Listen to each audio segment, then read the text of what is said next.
A paz do Senhor, meus irmãos. Glória a Deus. Chegamos no final do nosso congresso. Dá um gostinho de quero mais, né? Deus é tremendo, meus irmãos. Eu nem queria cantar, meus irmãos.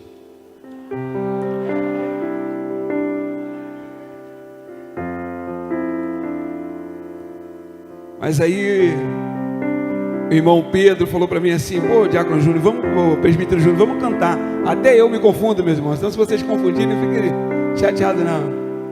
Ele falou: vamos cantar. Eu falei: olha, se essa igreja não vai ficar chateada comigo? Mas esse congresso tem sido uma bênção, meu. Não perca a ligação do que Deus tem feito nesses dias. Deus tem passeado no meio da igreja, tem falado ao meu coração. Eu creio que tem falado no coração dos irmãos. Quem esteve aqui os 3 dias foi tocado de uma forma diferente. Não tem como acabar esse congresso nós irmos embora do mesmo jeito. Aleluia.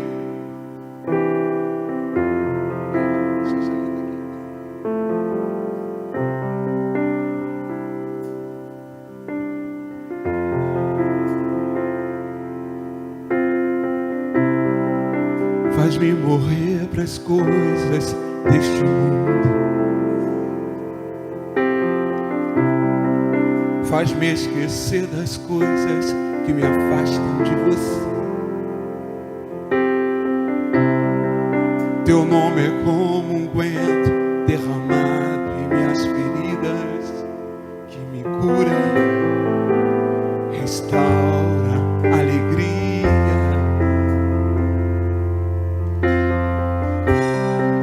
Do teu perdão é tudo que eu preciso.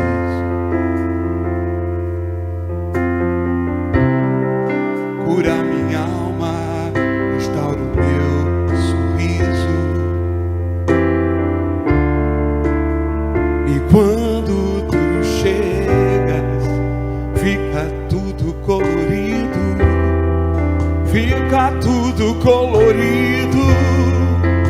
Faz outra vez. Faz outra vez. Faz outra vez.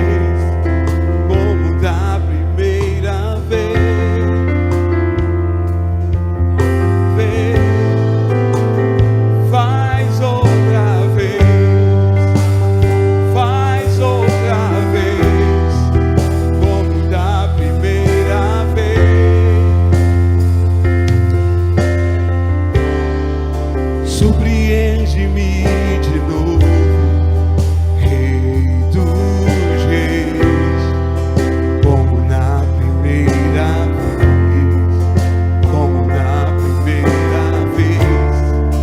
Surpreenda-me de novo, Rei dos Reis, como na primeira vez.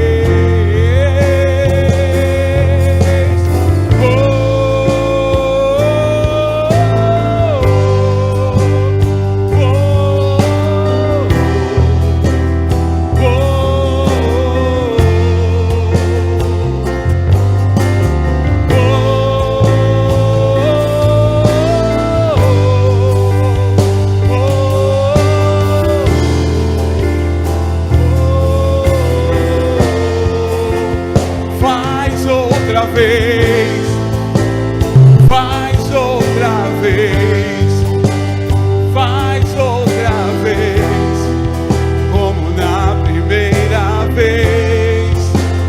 Faz outra vez, faz outra vez, faz outra vez, como na primeira vez.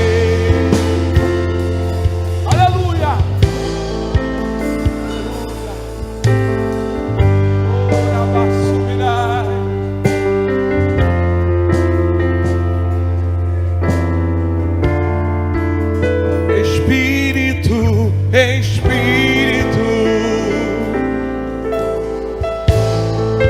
que desce como um fogo, vem como em Pentecoste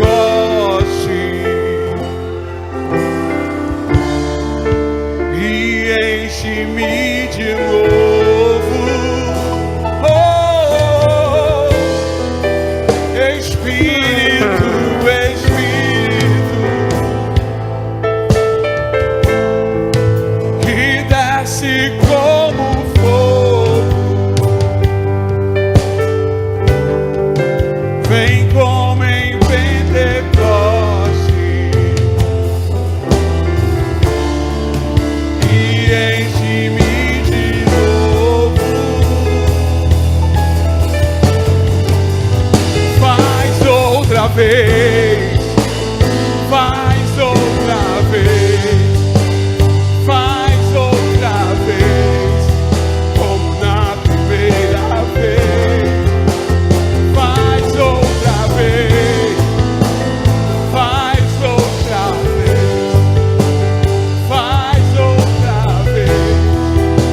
Espírito de Deus, faz o teu mover de novo nas nossas vidas. Toque em cada vida aqui, Senhor. O Senhor tem liberdade para viajar diante da tua igreja. O Senhor tem liberdade para tomar a tua igreja. Toma com poder e glória. Oh, aleluia. Oh, glorificado seja o teu nome. Exaltado seja o teu nome, Senhor. Aleluia. Oh, glória a Deus. Aleluias. Glorificado seja o teu nome, porque tudo é para a honra e é para a glória dele. Aleluias. Oh, glória a Deus. Arabassubinai. Peço para a igreja ficar de pé para que nós possamos ter reverência à palavra do Senhor.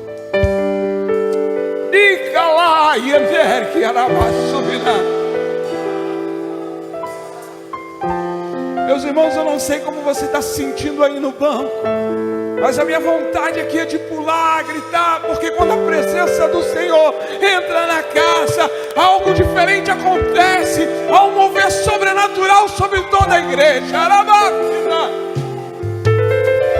Ore calabaças, calabaçubinai, oh, aleluia. Glorificado é teu nome, Senhor. Mateus 25, vamos ler do versículo 14, aleluia. Porque isto é também como um homem que, partindo para fora da terra, chamou os seus servos, entregou-lhes os seus bens, e a um deu 5 talentos, a outro 2, e a outro 1, cada um segundo a sua capacidade. E assentou-se logo para longe. Ausentou-se logo para longe. E tendo ele partido, que recebera 5 talentos, negociou com eles e granjeou outros 5 talentos. Da mesma sorte, o que recebera 2 talentos, granjeou também e conseguiu mais 2. Mas o que recebera 1, foi, cavou na terra e escondeu o dinheiro do Senhor. E muito tempo depois, veio o Senhor daqueles servos e ajustou contas com eles. Então aproximou-se o que recebeu 5 talentos e trouxe-lhes outros 5 talentos, dizendo: Senhor, entregaste 5 talentos, e eis aqui os outros 5 talentos que granjeei para o Senhor. E o Senhor lhe disse: bem está, servo bom e fiel. Sobre pouco foste fiel, sobre muito te colocarei. Entra no gozo do teu Senhor. Chegando também o que tinha recebido 2 talentos, disse: Senhor, entregaste-me 2 talentos. E eis que com eles ganhei outros 2 talentos. E disse-lhe o servo bom e fiel: sobre o pouco foi fiel, sobre o muito te colocarei. Entra no gozo do teu Senhor. Mas chegando também o que recebera 1 talento, disse: Senhor, eu conhecia que és um homem duro, que ceifas onde não semeia e ajunta onde não espalhaste. Atemorizado, escondi na terra o teu talento. Aqui tens o que é teu. Respondeu, porém, o Senhor, disse-lhe: mau e negligente servo, sabes que ceifo onde não semeei e ajunto onde não espalhei? Devias então ter dado o meu dinheiro aos banqueiros, e quando viesse, receberia o que é meu com os juros. Tira-lhes, pois, o talento e dai ao que tem 10 talentos.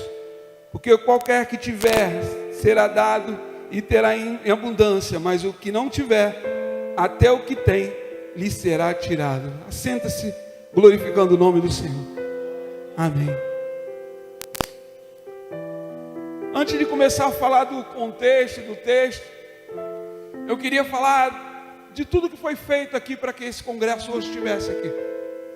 Esse congresso começou a ser planejado em dezembro, final de dezembro, na minha casa, numa reunião entre a liderança dos homens. Ali nós determinamos data e começamos a orar e pedir direção ao Senhor. Logo depois veio a semana de Pentecoste, que é todo o início de janeiro, os irmãos sabem. E eu pedia, e o presbítero disse, pedimos ao Senhor, o Senhor nos dá direção, mas que essa direção venha ligada à direção do que a igreja tem colocado, daquilo que o anjo da igreja tem colocado em nossas vidas. E a palavra que nós temos hoje, vinda do Senhor para nós, é que é um ano de multiplicação. Repita comigo, ano de multiplicação. Então o pastor começou a pregar aqui, no meio de um dos dias de semana de Pentecoste, ele usou a palavra do talento, e ali o Senhor falou no meu coração, que nós deveríamos multiplicar os talentos que Ele nos deu. E aí quando o pastor desceu, eu chamei o Adilson, nós comunicamos a ele, nos alegramos, e aí começamos a nos consagrar para esses dias. De lá para cá viemos buscando a visão do Senhor, sobre aquilo que Ele queria falar, e sem quem seriam os pregadores, quem seria estar aqui à frente. E é a primeira vez que a gente usa a prata da casa, e não traz ninguém de fora, e é uma responsabilidade muito grande, meus irmãos. E nessa oração, eu e o Adilson, Deus colocou no nosso coração o diácono Anso e o presbítero Antônio. Eu comuniquei ao diácono Anso, comuniquei ao presbítero Antônio, te amo. E aí o presbítero Antônio falou para mim assim, varão, congresso. Eu falei, Deus falou que é você. Ele, rapaz. Falei, varão, Deus falou que é você. Se você falar para mim que não quiser, não quer, amém. Mas Deus falou que é você. Mas congresso. Eu falei, Deus quer multiplicar teus talentos. Deixa Deus te usar, e foi uma bênção. A glória do Senhor tomou esse lugar. Só que antes de acabar a ligação, ele falou para mim assim, então faz o seguinte, varão, me coloca na sexta-feira. Sexta-feira geralmente a igreja fica mais vazia, para me adaptar. Eu comecei a rir em casa, e eu falei, sobre a tua palavra, assim será. Só tem um detalhe, eu convidei as irmãs para cantar na sexta-feira, e a igreja vai estar lotada. Mas para a glória de Deus foi uma bênção. E esse foi toda a luta da gente. E aí começamos a discutir, botar quem ia fazer isso, quem ia fazer aquilo. Colocamos cada um nas seus dias de pregação. E voltou o domingo. E tinha eu e o Adilson, presbítero Adilson. E eu falei para ele assim, varão, tem de manhã e de noite. A gente tem que resolver quem vai. O que você escolhe? Eu vou fazer à noite. Ele falou que eu dei carteirada de líder no meio da cara dele. Mas a verdade é que o Senhor naquele dia falou comigo sobre que a gente precisa ter responsabilidade. E hoje a parábola e o texto vai falar das nossas responsabilidades. Para contextuarmos essa parábola, se você virar uma página da sua Bíblia, você vai cair no capítulo de número 24, onde tem o sermão profético, onde Jesus fala das últimas coisas. E no versículo 36, ele faz uma explanação, e eu vou ler para os irmãos.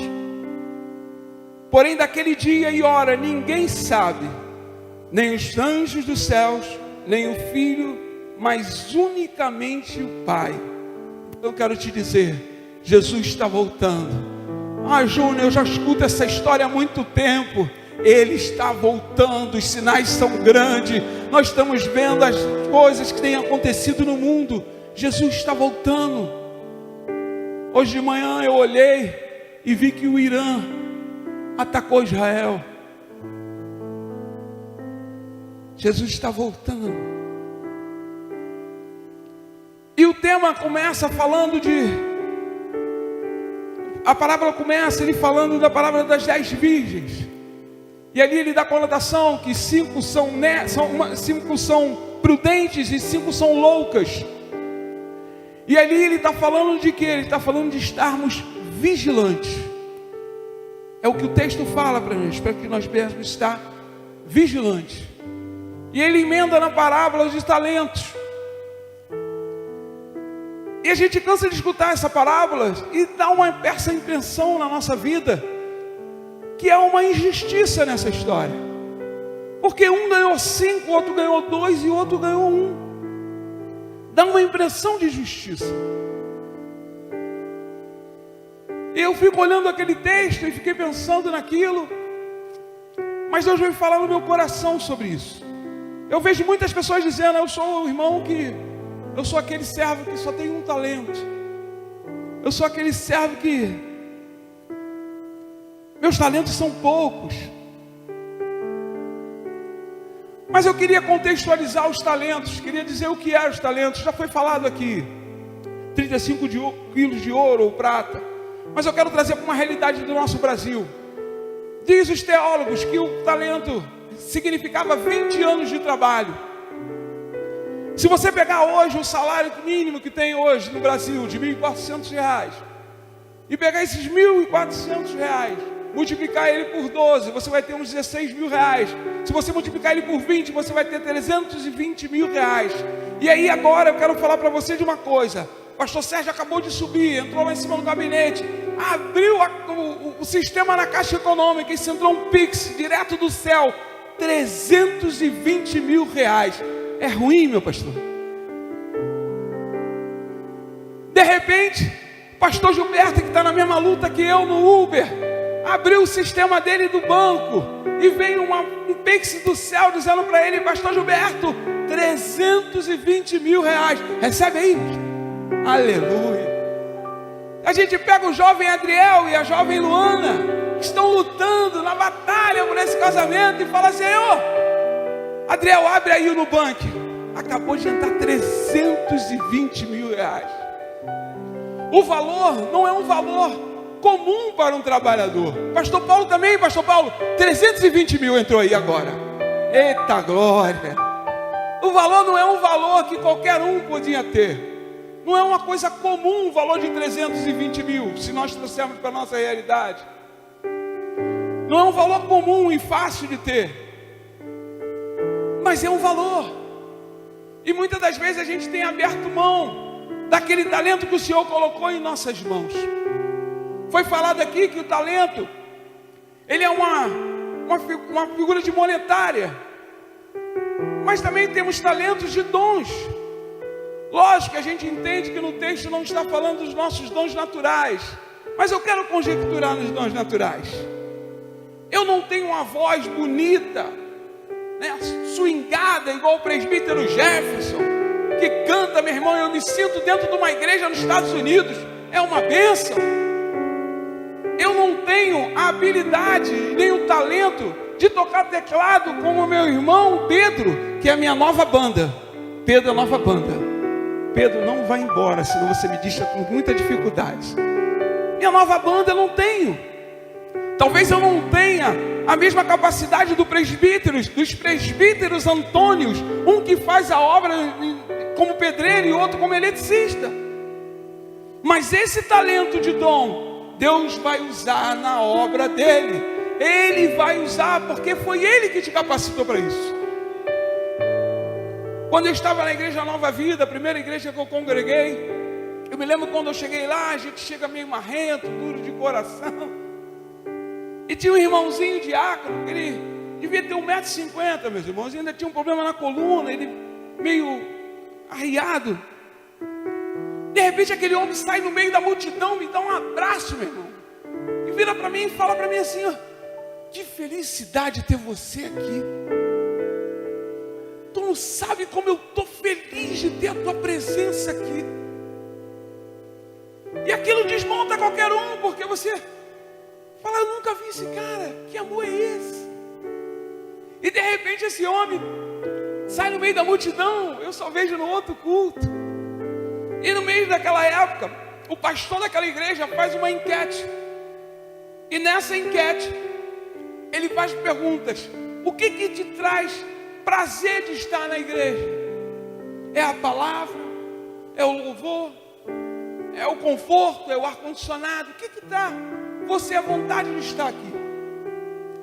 No dia que ele foi dar a resposta dessa enquete, ele falou: eu não gosto de falar muito o nome de pessoas, porque às vezes você fala o nome de um e o outro fica chateado.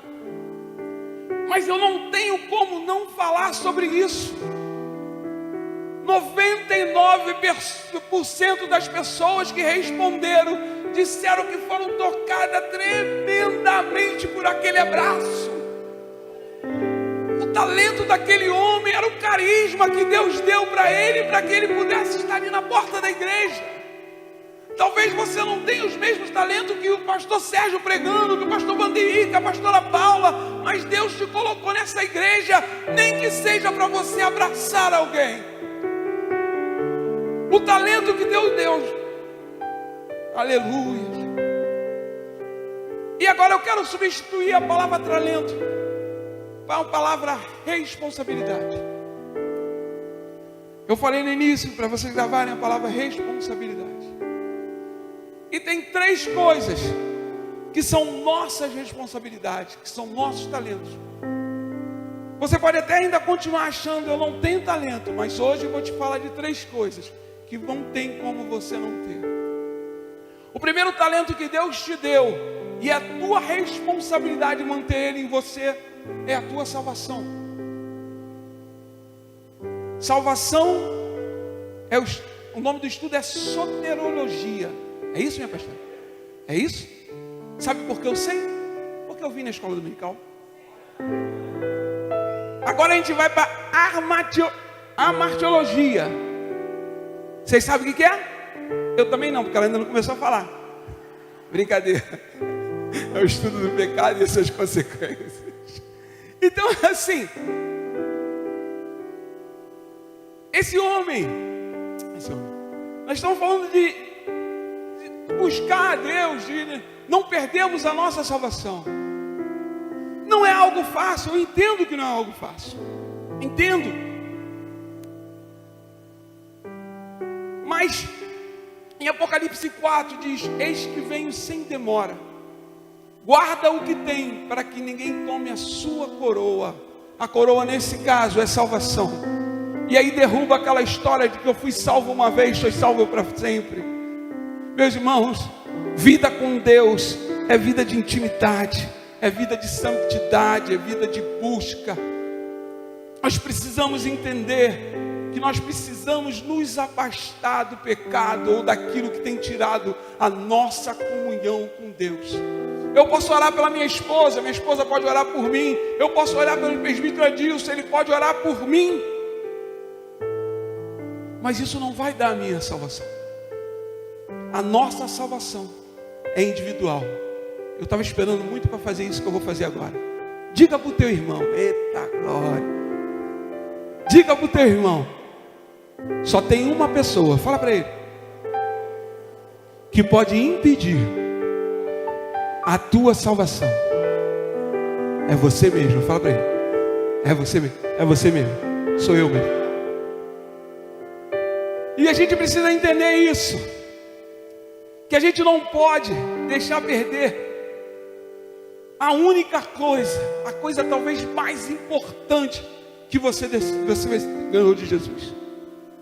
O livro de Hebreus 12 diz que sem santidade ninguém verá Deus.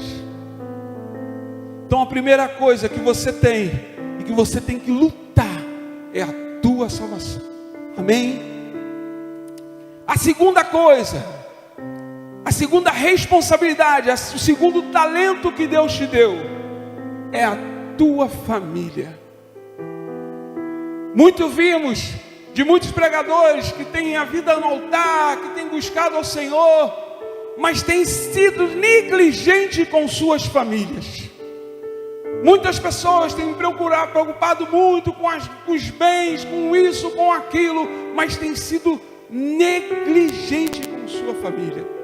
E talvez agora que eu tenha falado, os jovens tenham cutucado o pai que está do lado e falou assim: ó, família é responsabilidade tua. Não.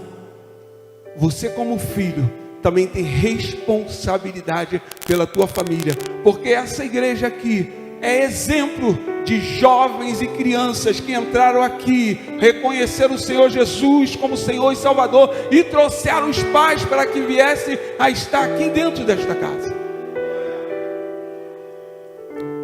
Também quero falar sobre isso, porque às vezes a gente está muito tempo, nós estamos aqui na igreja e às vezes vamos para casa meio chateado, meio reclamão, e falamos na nossa casa chateados.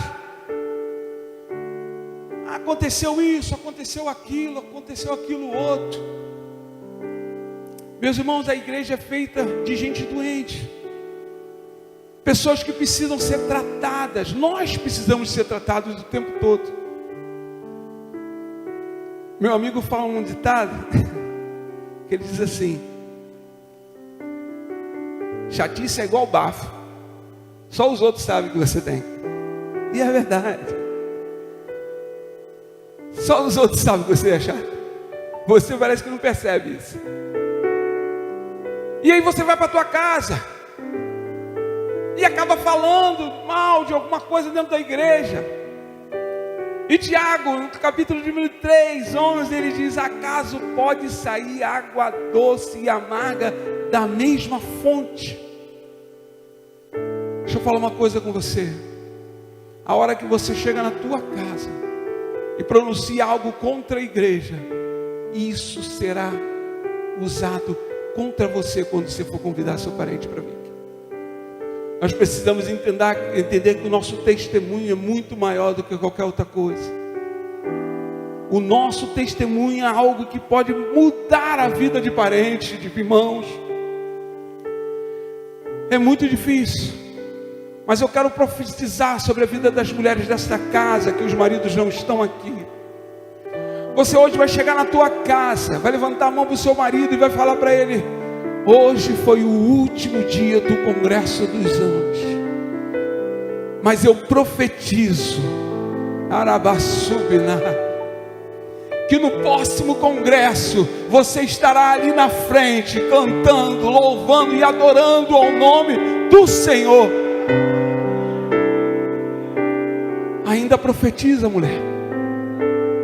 Como Débora, bota a mão na cabeça do teu filho e diz para ele: mês passado foi o último louvorzão, que eu não quero ver você dentro da casa. Foi a última vez que eu vejo os jovens dessa casa estarem cantando e você não está no meio. Eu quero profetizar que você, como meu filho, vai estar dentro da casa do Senhor, profetizando como homens e mulheres de Deus. Aleluia.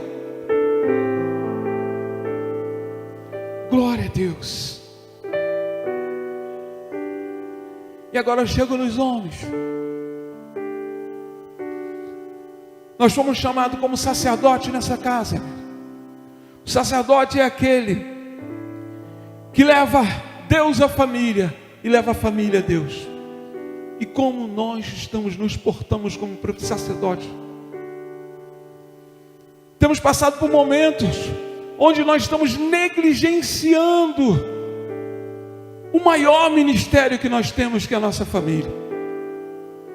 Estamos passando por um tempo que as nossas mulheres estão doentes, porque elas estão se colocando como profetisa, como sacerdotisa da casa, porque nós não estamos tomando posição de homens e de sacerdotes.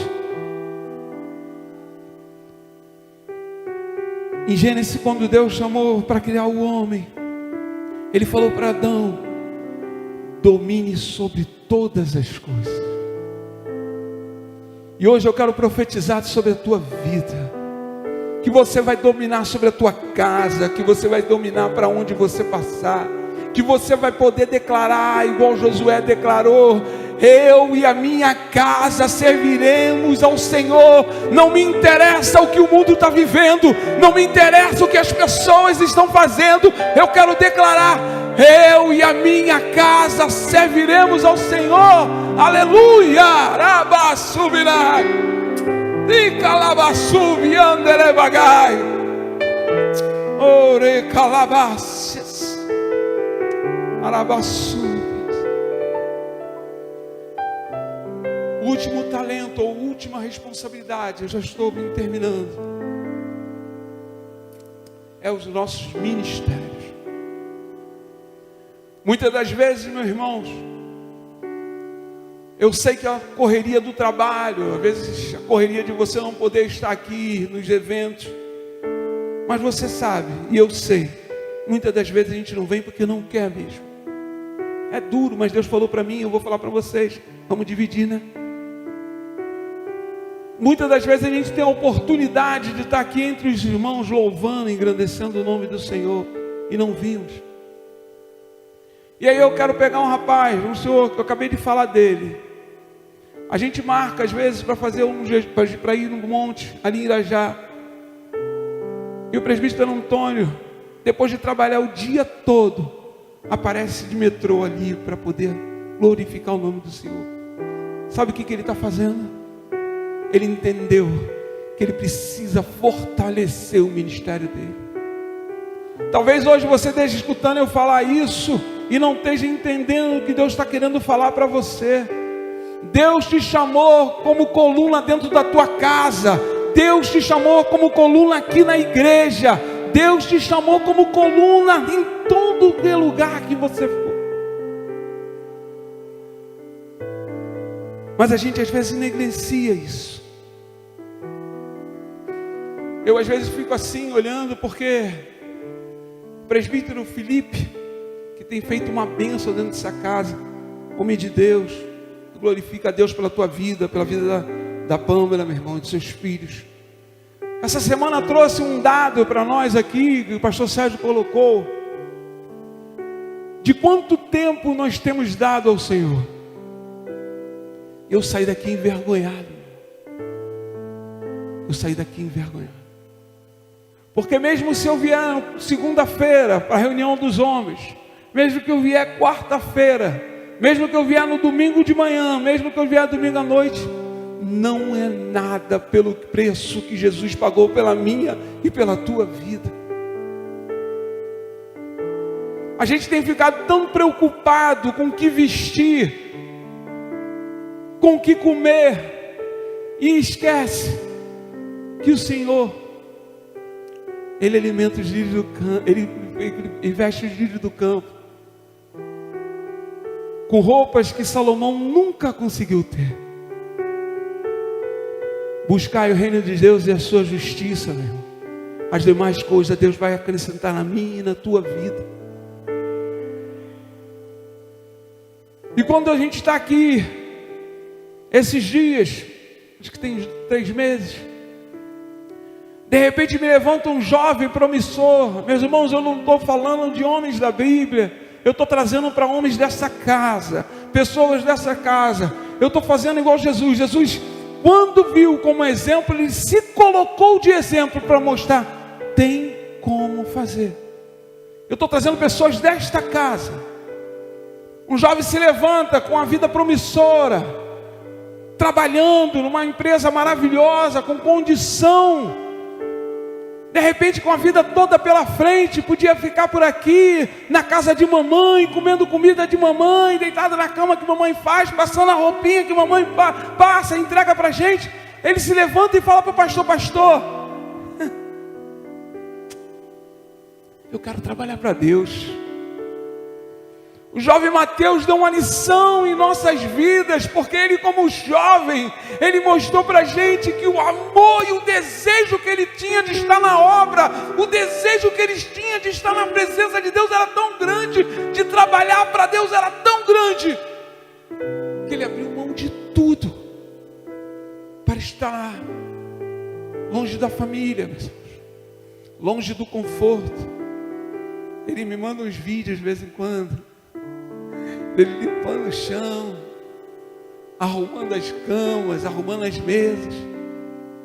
Não sei se fazia isso em casa. Não sei se a irmã André está aí. Irmã André está aí? Não sei se está, não sei se fazia em casa, mas hoje ele faz para Jesus. E é um exemplo que toca meu coração, porque esse menino abriu mão de tudo pela obra de Deus. E uma das coisas que me chama a atenção é que aquele que ganhou 5 talentos, de imediato saiu para granjear mais 5. É algo tremendo, porque aquele homem não pensou 2 vezes. Ele pegou os talentos e saiu numa alegria para granjear. O que pegou 2 fez a mesma coisa. Sabe o que Deus fala no meu coração sobre isso, meus irmãos? Aquele homem foi granjear com alegria, porque ele conhecia o Deus que ele servia. ele conhecia quem era o dono da obra, ele conhecia aquele que era o Senhor da vida dele, e ele era grato por aquilo que ele fez. Muitas das vezes, a gente vamos olhar uma visão não tão espiritual sobre a situação daquele cara com um talento só. Quando a gente olha ele com um talento, se você parar para pensar, ele não fez nada de errado. Talvez, se ele tivesse perdido, a gente poderia dizer, está totalmente errado, ele perdeu. Cheguei aqui, deu um talento, ele voltou com R$1 no bolso. Eu poderia ser assim.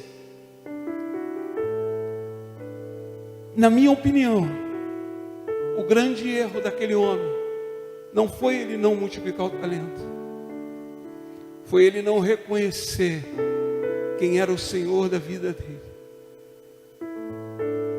Eu quero te perguntar nesta noite, o talento que Deus te deu, o que você tem feito com ele? O que você tem feito por aquele que deu a própria vida por você? Meus irmãos, se a gente parar para pensar, o que Jesus Cristo botou em jogo ao vir aqui para dar a vida por mim e por você, ele botou toda a majestade dele em jogo. Ele se apresentou aqui diante de nós humanos. Se Jesus peca, meu irmão, toda a majestade dele era jogada fora. Mas ele olhou para o Pai e falou: eu amo eles igual o Senhor ama. Eu vou me apresentar nesta obra do jeito que o Senhor mandou que eu fizesse. Aleluia. Entender que Jesus Cristo deu a vida por mim e por você, e essa é a grande sacada das nossas vidas. Que servo nós somos? Ou quem nós vimos que é o nosso Senhor? Muitas das vezes, irmão, a gente tem culpado o próprio Deus, porque nós não estamos fazendo aquilo que é do coração dele. Esse servo veio e falou: sei que o Senhor era duro. É visão dele. É a visão que ele tinha do Senhor dele. Qual é a visão que tu tem do teu Senhor, meus irmãos? Hoje é dia de pensar, é dia de refletir. Nós estamos chegando ao final do Congresso dos Homens. Multiplicamos nossos talentos nesses dias. Mas a minha pergunta para você é: se passar os 3 dias, o que você vai fazer com o talento que Deus te deu hoje?